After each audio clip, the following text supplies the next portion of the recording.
গত বছরের ২৮ সেপ্টেম্বর ইতালীয় নাগরিক সিজার তাবেলা হত্যাকাণ্ডের কয়েক মাস পর বিসিবি উদ্যোগী হয়ে জাতীয় দলের প্রধান কোচ চন্দ্রিকা হাথুরুসিংহের নিরাপত্তায় দেহরক্ষীর ব্যবস্থা করেছিল।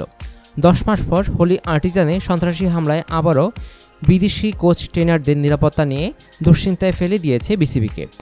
এবার তাই বোর্ডের অধীনে থাকা সব বিদেশির সঙ্গেই দেওয়া হচ্ছে একজন করে গানম্যান। দেশের বর্তমান পরিস্থিতিতে home of cricket Mirpur Sher e Bangla stadium ও বিসিবি কার্যালয়ের নিরাপত্তাও বাড়ানো হয়েছে। বিদেশি স্টাফদের দেহরক্ষী দেওয়ার সিদ্ধান্ত সেটারই ধারাবাহিকতা বলে জানিয়েছেন বিসিবির একজন পরিচালক। জাতীয় দল একাডেমি সহ বিসিবিতে বিদেশি কোচ ফিজিও ট্রেনার আছেন ৭-৮ জনের মতো। জঙ্গিদের লক্ষ্য বেশিরভাগ সময় বিদেশিরাই হওয়ায় বিসিবি এখন পাচ্ছে স্পর্শকাতর প্রতিষ্ঠানের মর্যাদা। সে কারণেই বিসিবি চাওয়া মাত্র বিদেশি স্টাফদের সঙ্গে সার্বক্ষণিক সশস্ত্র দেহরক্ষী দিতে রাজি হয়েছে আইনশৃঙ্খলা রক্ষাকারী বাহিনী। ২০ জুলাই জাতীয় দলের কন্ডিশনিং ক্যাম্প শুরু হওয়ার আগেই ছুটি কাটিয়ে ঢাকায় ফেরার কথা বিদেশি স্টাফদের।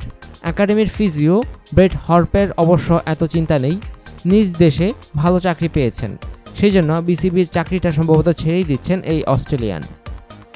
অনুগ্রহপূর্বক সংবাদটি শেয়ার করুন এবং খেলাধুলার সর্বশেষ খবর জানতে স্পোর্টস লাইট সাবস্ক্রাইব করে রাখুন। ধন্যবাদ।